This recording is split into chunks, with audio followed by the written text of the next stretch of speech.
¿Qué es el fauvismo? El nombre de esta nueva tendencia deviene del nombre fauvistas del francés, con el que el crítico Louis Bussel denominó al grupo de pintores que había llenado con sus cuadros el Salón de Otoño de París de 1905. Era tal la agresividad del color, sus tonos exaltados y reales, que aquella sala le pareció una jaula de fieras, de faux en francés. El fauvismo es en realidad un arte de síntesis, que recoge elementos del impresionismo y del postimpresionismo, y que sobre todo sigue exaltando el protagonismo del color y su autonomía respecto de las formas. Aspectos que ya podían advertirse en la obra de Van Gogh y más aún en Gauguin, pero que los Fauves enriquecen con otras propuestas cromáticas, especialmente la utilización de colores primarios, el juego de complementarios y las tonalidades chillonas y agresivas. Caracteriza también a estos pintores la técnica de pincelada suelta y gruesos empastes y el rechazo a la imitación de la naturaleza. No se trata de imitar la realidad, sino de transformarla en el cuadro recreando así otra, tal y como habían anticipado ya Van Gogh. La teoría de Matisse, que tiene su referencia emblemática en el famoso retrato de Madame Matisse o retrato de la raya verde, está clara. Se trata de experimentar con el color y de concebir el cuadro como una superficie coloreada y no como una representación de objetos. El color es ante todo sensación, y el reto del artista consiste en combinar colores de manera equilibrada y armoniosa, sin ninguna referencia con la realidad, pero con toda su carga emotiva. ¿Qué es el expresionismo? Se trata de una más de las vanguardias artísticas que se desarrollan en Europa en el primer tercio de siglo, con su componente de experimentación plástica e innovación creativa.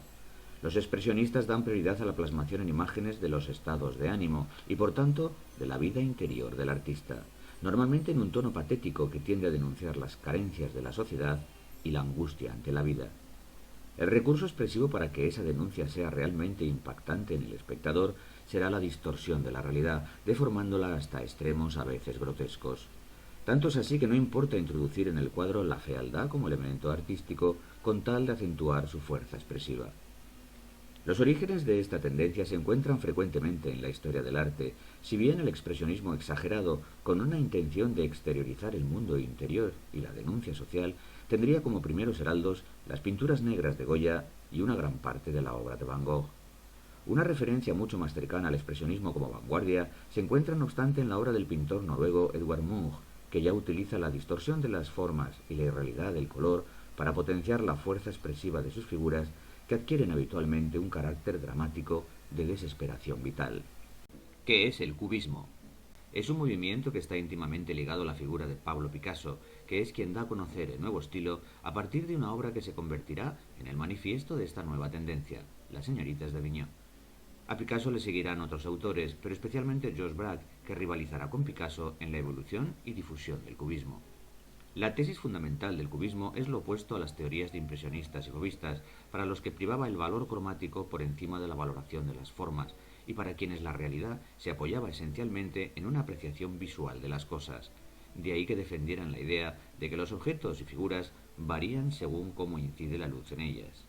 Para los cubistas esa no es la verdadera realidad, porque es falso que las cosas varíen por efecto de la luz. Todos sabemos que un edificio es siempre el mismo por más que cambie la luz, y lo sabemos porque hay algo que no cambia nunca: sus formas, su estructura. Para los cubistas lo que importan son las formas, y no sólo como las vemos, sino como sabemos que son, es decir, su esencia, lo sustantivo, aquello que hace que siempre sean ellas mismas y por tanto iguales, por más que la luz pueda hacer variar su imagen. ¿Qué es el futurismo? Nace en Italia una nueva vanguardia, el futurismo, cuyos planteamientos y doctrinario están íntimamente ligados a la propia situación histórica, cultural y social de su propio país de origen, Italia. Un país que en esos momentos, y a pesar del empuje inicial que había supuesto el Risorgimento, se encuentra todavía anclado en el pasado en casi todos sus ámbitos. También en el cultural y artístico, donde el peso del academicismo resultaba asfixiante para las nuevas generaciones.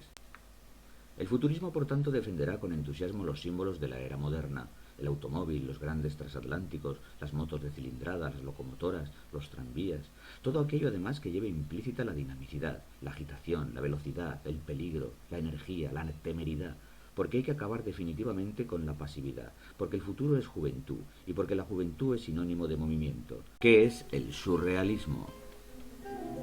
El surrealismo es heredero del dadaísmo y aunque carece de su radicalismo, conserva su rechazo al punto de vista racional y científico que había caracterizado al mundo moderno y también al arte moderno.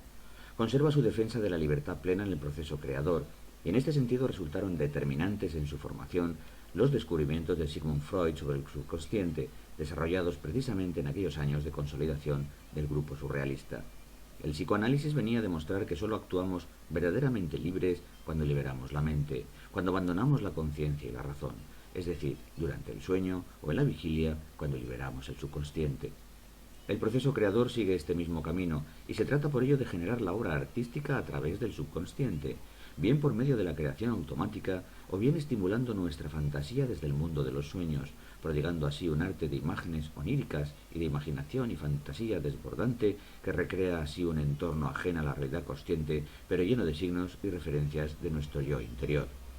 El surrealismo, por tanto, propugna la libertad creadora, pero además procura la liberación de las miserias de nuestra personalidad, tal y como hace el psicoanálisis, convirtiéndose en una terapia que permite enfrentarnos a nuestras obsesiones y angustias, reprimidas siempre desde el consciente.